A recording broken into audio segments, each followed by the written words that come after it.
Hello, hello. Happy Thursday. We're excited to see everyone.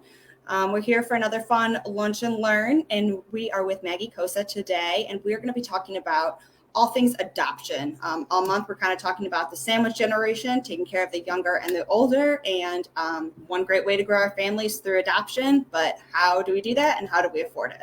So we're going to have Maggie here with us to share a bit about that. For anyone new tuning in, we are Purse Strings. We're always here to provide financial education, tips, tricks, pieces of advice. And then when you're ready to go put things in transition or transaction, we have top tier financial professionals willing, ready, and able to serve you. We call those our Purse Strings approved professionals, and Maggie is one of them. Maggie, we're so excited to have you here today. Thank you for having me. Would you start by just giving a little intro of yourself so people can get to know you? Sure. Let's see. I started out as a high school math teacher, retired because of the politics. I'm here to help children, not get political. Started into financial services because my parents got some poor advice and were adversely affected in their retirement. And I said, yeah, I don't want that. And so I've been doing it ever since. I love helping steer people in the right direction. It's hard to know who to trust. So, yes. And I'm excited about the presentation today because if any of you have checked out my LinkedIn, I am a proud adoptive mom of 3. So I have some experience with this, and any and all questions, please feel free to put them in the chat. Awesome. Yeah, I'm excited for this. You are a great teacher for all of us. Finances and having that personal experience. So bless you. Thank you for coming on today. And I'm excited to just jump right in. So yeah, questions, throw them in the comments and let's get started. Let's do this. All right. Let me get my screen up here. Okay. So growing your family through adoption. So I'm excited that people are looking to grow their families through adoption. There's a lot of kids out there that need loving families. So the more people that can help them, the better. So let's do this. So there are two types of adoptions. There's an open adoption and a closed adoption. And so a lot of people don't really know that they just assume that everything is a closed adoption. You adopt a child, they are now in your family and you have nothing to do with their biological family. However, depending on what type of adoption, it depends on where you adopted. So if you adopted, let's say through the foster system, it may be open or it may be closed. It depends on the case. But adoptive parents may meet the birth parents and keep an open line of contact. So for example, as I said, I am an adopted mom of 3 boys. We did it through the foster system, and we have regular contact with the biological families of the boys, and they get quarterly visits. That's one way. Other ways, writing a letter every year, every 6 months of what's going on and how the child's doing. In a closed adoption, you do not know anything about them. They do not know anything about you, and the child, fortunate or unfortunate, has no contact with their biological family. Both of these have their pluses and minuses, obviously, but nevertheless, that's where we're at. Ways to adopt. So 3 different paths, at least traditionally. We have adopting through foster care, adopting a child within the United States. We got lots of kids who need good homes, and adopting internationally. This could mean babies. This could mean toddlers. This could mean teenagers. It depends on who you're looking for and what children match up with you guys and your family. Okay, foster care adoptions. Each state does have their own foster care system. So I fostered and adopted in Rhode Island. We now are in Vermont. The systems are very different. But most children, so if I lived in Rhode Island, I was able to foster children in Rhode Island. That is because you get support services within that state. And obviously, if a child is from Massachusetts and I'm in Rhode Island, Massachusetts is not going to want to work with me in order to place the child with me if I'm in a different state. It's kind of silly. They want to keep them in their own states, and it makes it easier for visits and services. So I'm not going to read you the stats, but about a third are transracial placements, which means the child is a different race than you are. So for example, my wife and I are white and our children are Hispanic. Just so happened that way. We are open for whatever, and you can say whether or not you care what race the child is. Some people have a hard time working through transracial stuff. Other people are perfectly fine with it. It depends on your preference. The type of adoption is decided per case, as I said previously, and it would be through mediation. So for example, if you fostered a child and the parents or parent didn't do what they needed to do, or if it just worked out that the state is like, yeah, we're not comfortable with them staying with their biological parents, we're going to look to terminate their rights. They would go through mediation to work out what type of adoption it would be. The cost of adoption through the foster care system is far less. We didn't have to pay anything in order to adopt our boys. In fact, we got an attorney recommended through the DCYF agency, and he did it pro bono, at least for us. I know he got a couple of $100 from the state, but really it didn't cost us anything. And we're thrilled that we got to add these beautiful children to our family. So quick question for there is, I know you said that the kids usually they try to place them in that state. Yes.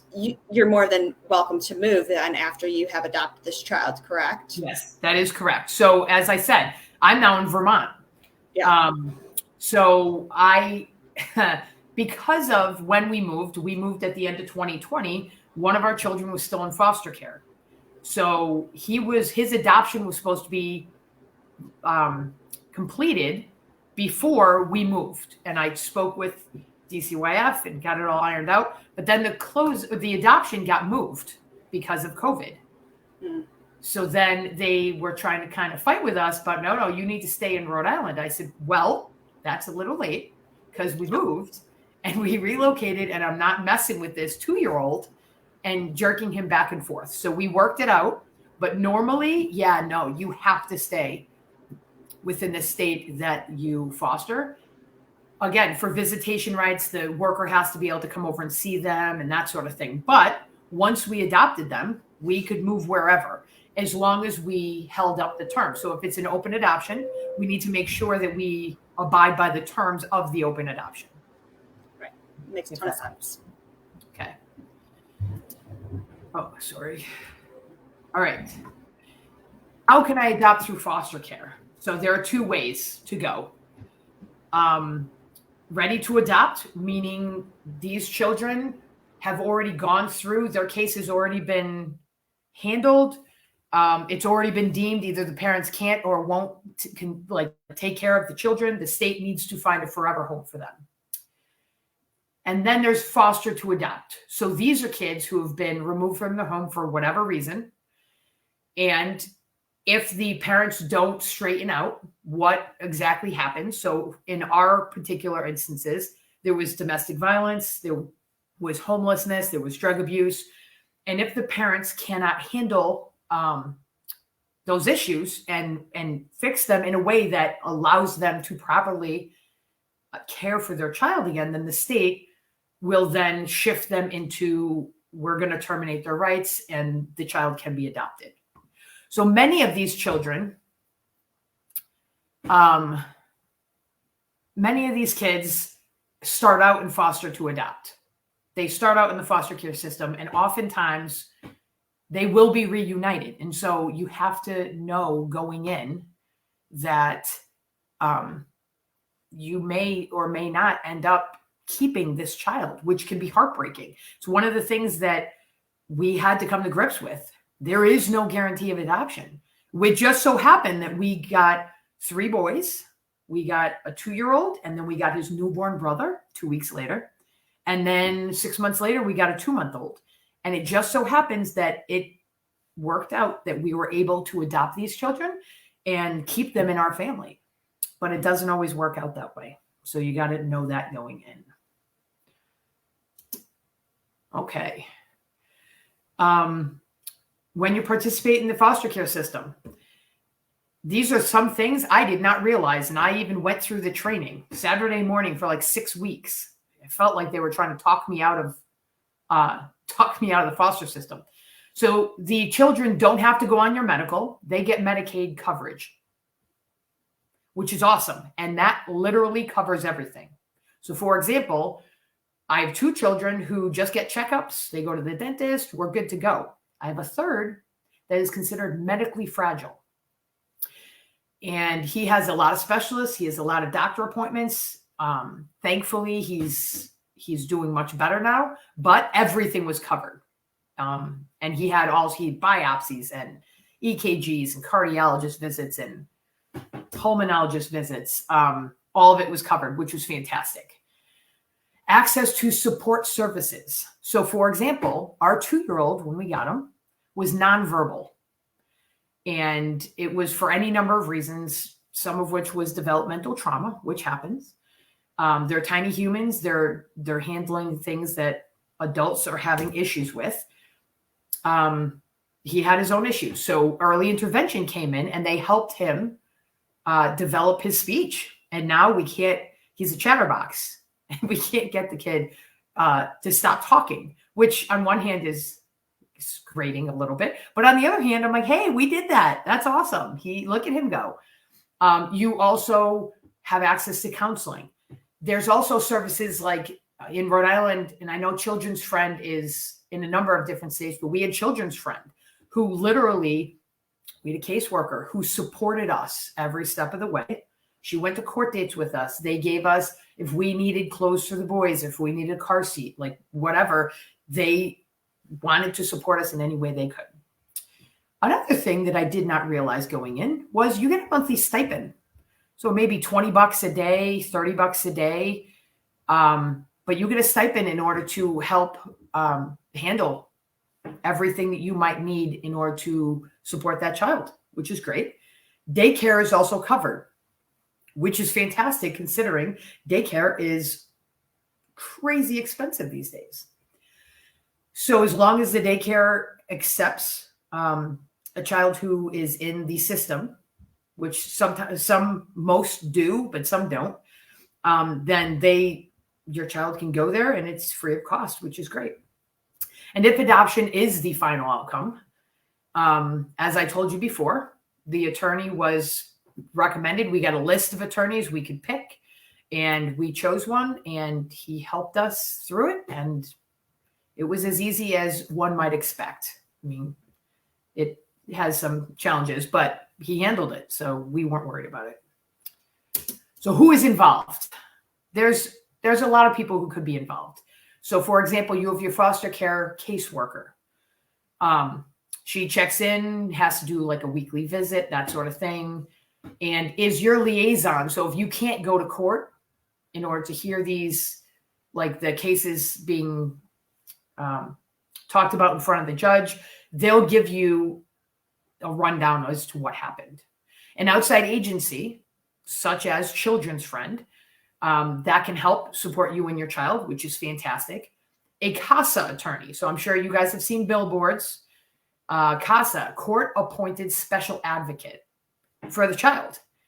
Unfortunately, we ran into some Casa workers who were, without doubt, not helpful at all. However, I hear good things about other Casa workers. So foster system attorney, they argue the case in court. Support agencies such as early interventions and counselors, great. If the rights are terminated, you will have a mediator. Again, it's cost to the court, not you, so don't worry about it. You meet with them and then they go in between you and the biological family in order to figure out terms, which is great. And an adoption attorney, again, provided normally by the system itself. So a lot of moving parts, but very doable and all there to try to support you. So let's move on. Domestic adoption. So laws vary within the states. But oftentimes interstate adoptions are common. I mean, there's a number of kids that get adopted and are either moved from one state to the next door state, or some kids that are adopted from, let's say, Florida in Ohio. It happens. The important thing is to get the right match for the right family, because you don't want, I mean, how terrible would it be? You adopt a child and then you're like, yeah, no, this isn't working out. And then you send them back. I mean, talk about a heart-wrenching experience for you and the child. So about the same percentage of adoptions are transracial. So a lot of people in the US, if you're in Ohio, you may have transracial families, or you may not. The same in Texas, Kansas, Connecticut, wherever you might be. It happens. So it depends on what you're comfortable with. And the same with religion, the same with sex, when you or gender, when you go to fill out such paperwork in any adoption, you need to nail down very specifics. We'd like this age group. We would like an infant less than 2 years old. We would like a toddler 2 to 5 years old. We'd like them to come from a Catholic background or a Jewish background. We'd like them to be African American. We'd like them to be Cape Verdean. It could be any number of things. So you are asked to be extremely specific. And adoption is not all that uncommon. 1 in 35 in the US are adopted, which is great, because I would hate to have a kid who isn't able to find a home with a family that loves them. The average cost to adopt through an agency or a private and independent adoption, we'll discuss the difference, $38,000 to $43,000. So it's considerable. And oftentimes that isn't the most, because this doesn't include a lot of fees, a lot of attorneys, travel. It doesn't include any of that. This is just paid to the agency or through an independent adoption, which would be to an attorney. So let's get more specific, shall we? Picky details. So domestic adoption refers to the placement of U.S. children to other U.S. families. Okay. It could be placed by their birth parents, a family. Let's say, a young couple passes away. They don't have anyone to take their baby girl. She's 6 months old. The family, is not around. Maybe all the family has predeceased them. That child, unfortunately, ends up being put up for adoption. So it is a U.S. child within the U.S. to be picked up and loved by another U.S. family.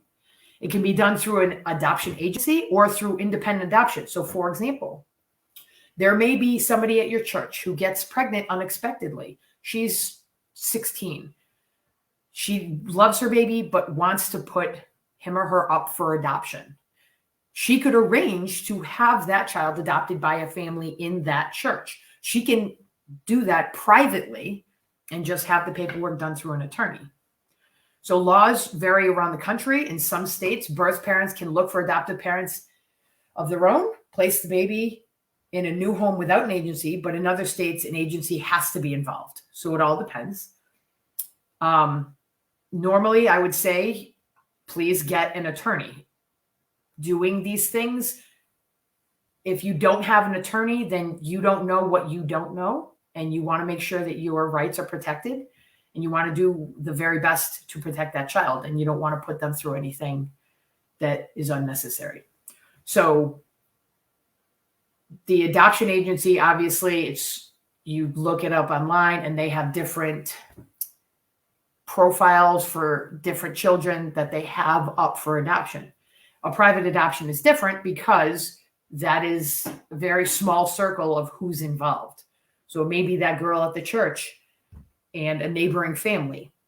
It's normally in between people who know each other, or a family member who gives birth to a child and maybe has a substance abuse problem. And so, a sister might have her brother adopt her children. But an adoption agency, that is much more regulated. Okay, so who's involved?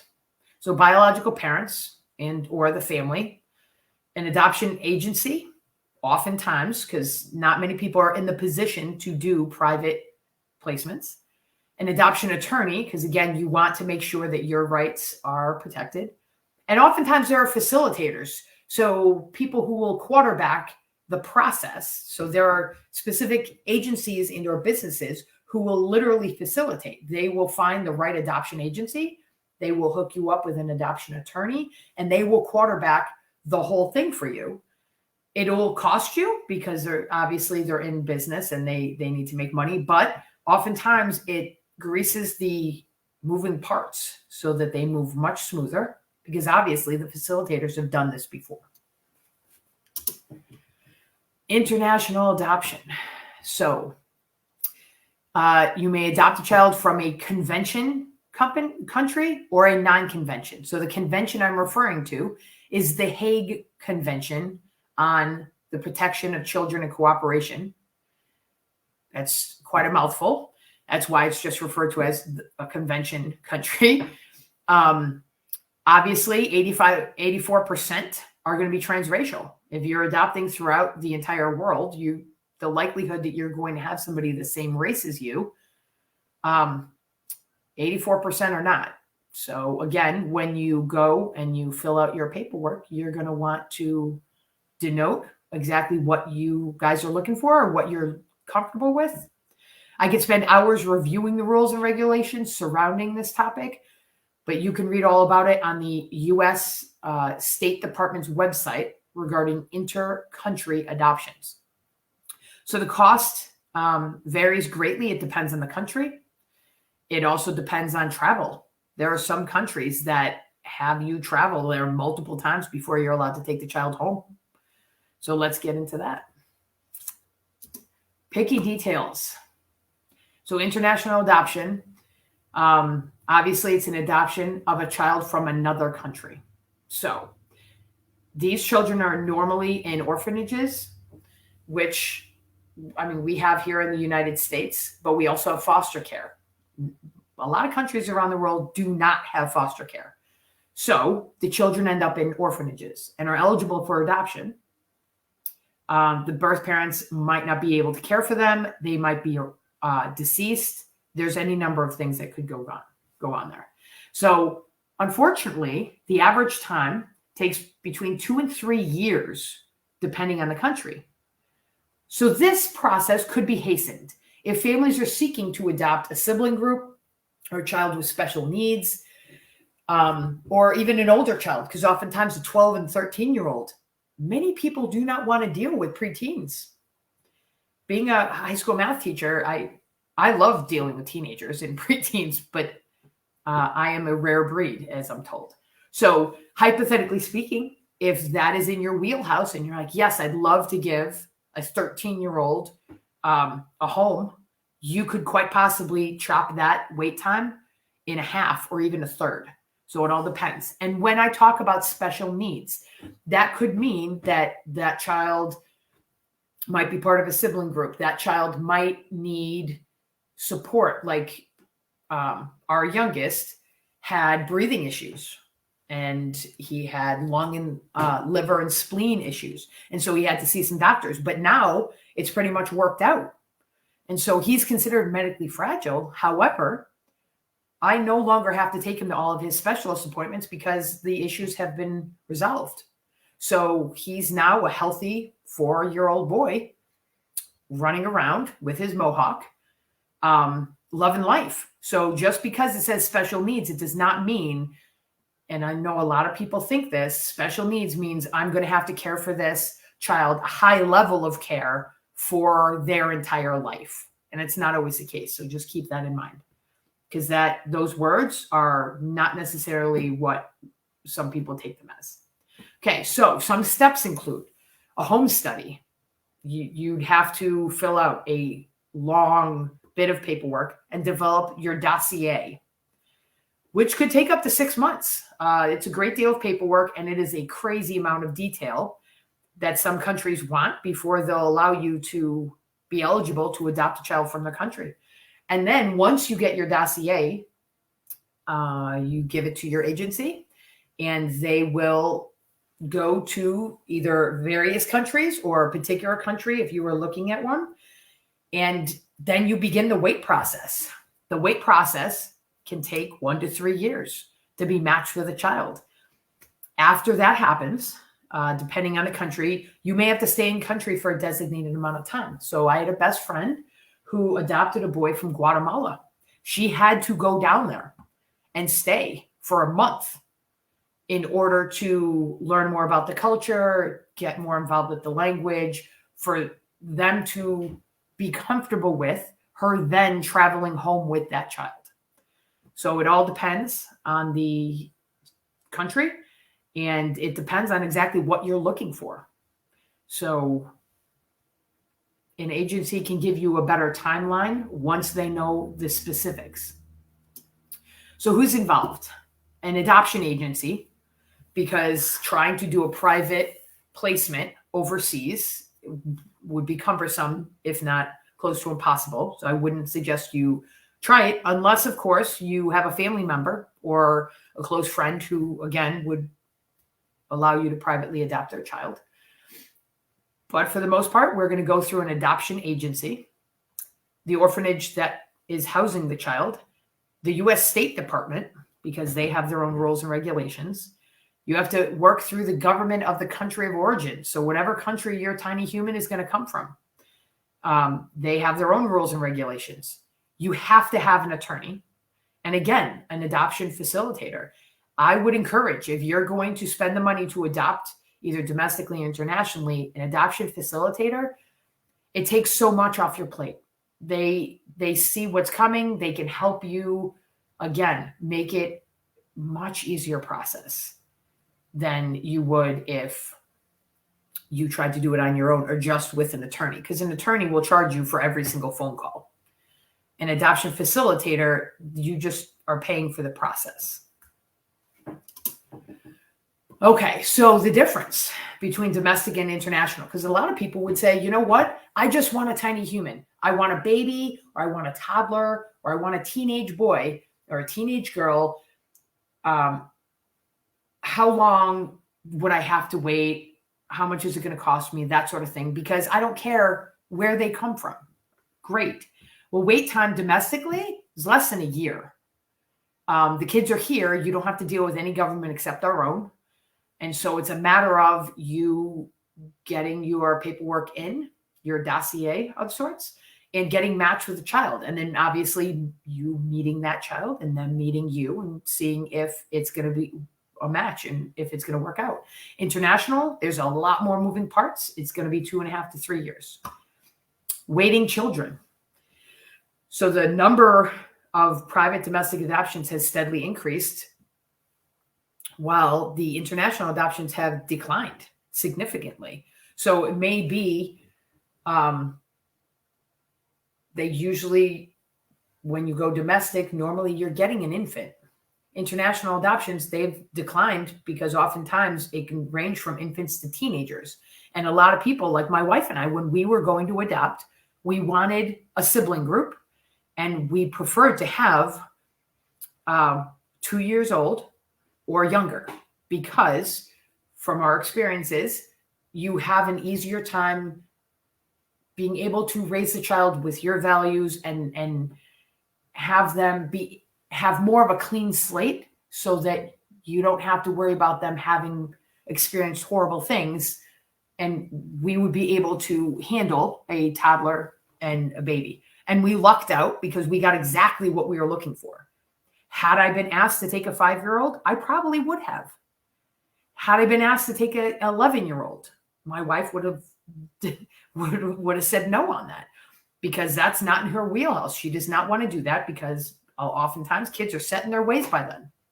So it all depends. So private domestic adoptions, infant, international, you could get an infant, you could get a 7 or 8-year-old, you could get a teenager. So one huge difference that you have to be mindful of. Remember, my youngest child is medically fragile. If he came from a different country, I probably would have no idea what kind of medical background he comes from, any medical records whatsoever, that's a problem. So if you get a nice, healthy child that has absolutely no issues, you'd still want to know their medical history. You'd want to know, was this, how often do we get asked, was this child carried to term? Were they premature? Because that affects their development. There's any number of things, when they get older. Well, I don't know what runs in your family. My family has diabetes and heart issues, and that's going to impact them later on. So it makes a difference. So having said that, pros and cons. So obviously domestic adoption gives you the opportunity to adopt a newborn. If that's what you're looking for, you want a newborn, then you want to go domestic. However, the cost associated with that can be rather expensive. International adoption, you can provide, for a child who desperately needs a home and who's doesn't want to grow up in an orphanage. It can also be very costly and unpredictable. You don't know how long it's going to take, and stuff can happen internationally, as we all see these days. Pro here, domestic adoption creates the opportunity for an open and semi-open adoption. Fantastic. So maybe that child will be able to see or be in touch with their family, because later on, they may want to do that. They're going to say, well, you didn't give birth to me, so what about my birth mom? Open adoption is rarely possible in international adoptions. So on this point, we have open adoptions for all three boys. The first two boys have the same bio mom and bio dad, and they're good people. They just make terrible adults. Okay. And so having an open adoption makes sense because we still want them in the boys' lives. Great. However, our youngest, we don't really like his birth parents. They're not good people. They struggle to be adults, but if it were up to me, I'd rather a closed adoption. But then I thought about him, and hypothetically speaking, later on, our first two boys get to see what they call their mommy and daddy. And my youngest would go, well, they get to see their mommy and daddy. What about me? And I didn't want to have that conversation of, yeah, dude, sorry about that. We didn't like them, so we just cut ties. And I couldn't do that. So we're sucking it up. And I know later on, he's going to benefit from being able to see his mommy and daddy as well. So we'll deal with it for now and hope that it works out. But that was our reasoning. I mean, it's hard. Don't consider doing this if you're looking for something easy. Okay, so there are only a few things to consider, or these are only a few of the things to consider. There's a lot of moving parts. You got to take your time making these choices. You do not want to rush into it because you can't unring that bell. So something to consider. Family is more than biology. You don't need DNA in order to be a family, right? So you have to consider when you're looking to fill out this paperwork and you're going to try to figure out, all right, well, what am I going to be comfortable with? All of our boys are of Puerto Rican descent. As such, we want them to experience that culture. We want them to experience that language, that food. We want to take them to visit Puerto Rico so that they understand the culture that they come from. It's important. There are some parents who are like, nope, I just want to wipe that slate clean and they can just have my culture. It's an individual family's decision. And so you guys need to figure out, what are you comfortable with? And you got to think about the type of home that you can offer a child. And if you don't think that you can do justice for a child, don't do it. Religion is also something to consider. Religion, background, language. I mean, multilingual children, that's great, but they may struggle in school. And so do you have the ability to support them as they learn a different language? These are things that we need to consider. So, more things. Prior to starting this, you have to consider the range of abilities and needs you'd be able to provide for. So, for example, our eldest entered the foster care system when he was almost 2. He was not exposed to drug and alcohol, thank God, but has developed struggles with mental and emotional health due to developmental trauma. We are now having to, we working on counseling. We have to put him into a therapeutic school for a little while so that he can gain coping strategies. A lot of families wouldn't be able to do that. The school's like an hour away. It makes things difficult. If we did not, both work from home, if we did not have more than one car, like these are things that we would have to consider of, I'm not going to be able to do that. Our middle child entered the foster care system directly after his birth. He's had absolutely no issues. Fantastic. Our youngest, as I said, he entered when he was 2 months old. And for the first 2.5 years of his life, he had 225 doctor appointments. That's a lot. So for example, if you are, working a 9-to-5 job, you wouldn't be able to do that. You wouldn't be able to take a child with medical needs, because if you called out of work that often, you would lose your job, and you can't do that. And so you need to keep in mind, what are you guys able to do? What are you able to provide? So you have support systems for that, but there are some things that you're not going to see coming. So you need to be comfortable with what it is that you're signing up for. And this goes for foster care. This also goes for domestic and international adoptions. You don't know. These children may have gone through trauma of some sort. They may have challenges. They may have medical issues. You don't know. So when you're going through this, please make sure that you are mindful as to what you can do.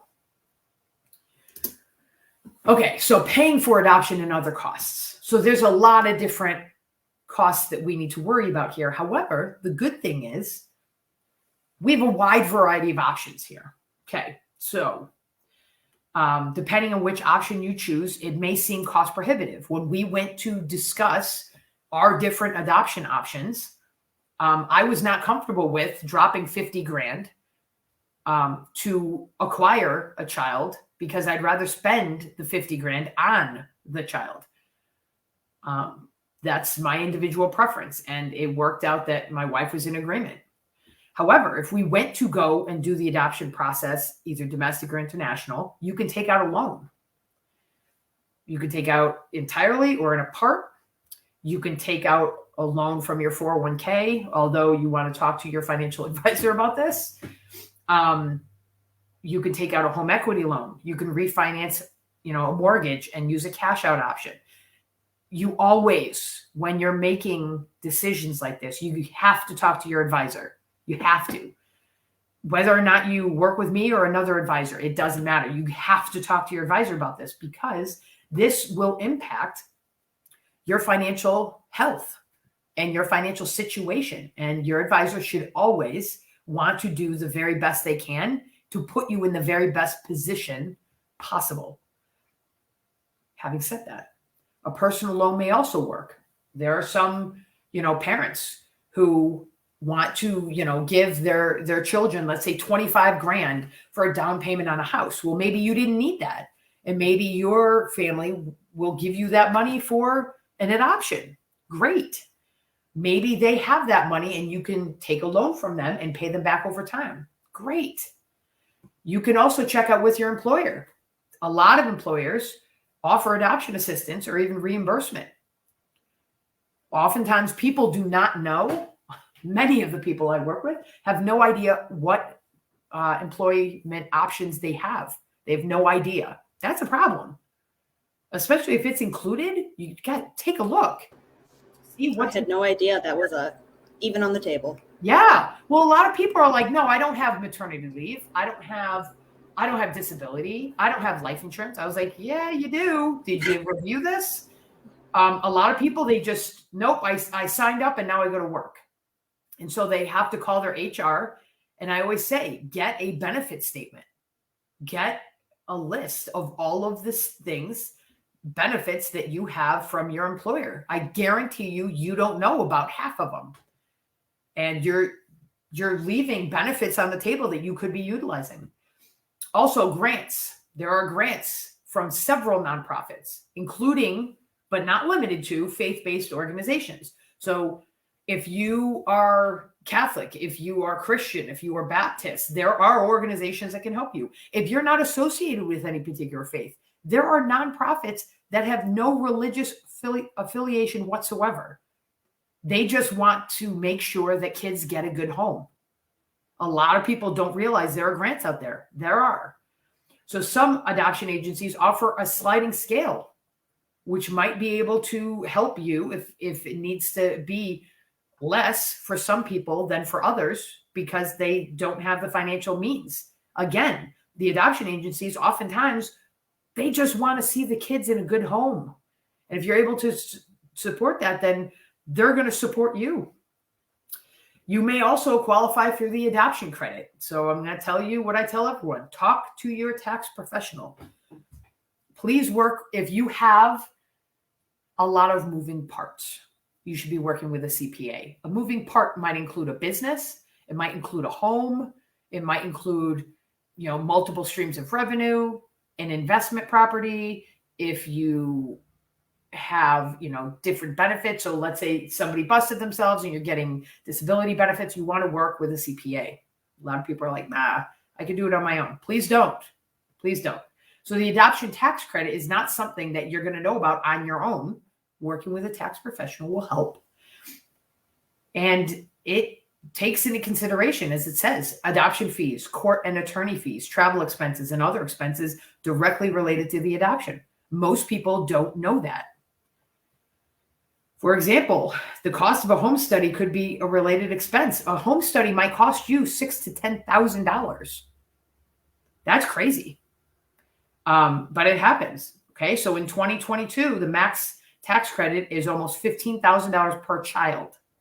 That will make an impact. What about workplace benefits? So specific workplace benefits. You may have benefits through your job that you don't even know about, as we just said. So adoption assistance. Great. Legal benefits. So hypothetically speaking, you take my advice and you get an attorney to help you. It might actually be supported and provided by your employer. Yay, fantastic. Not something I need to pay for. Consultations with adoption specialists or referrals to adoption agencies. That might be a benefit. Paid or unpaid leave.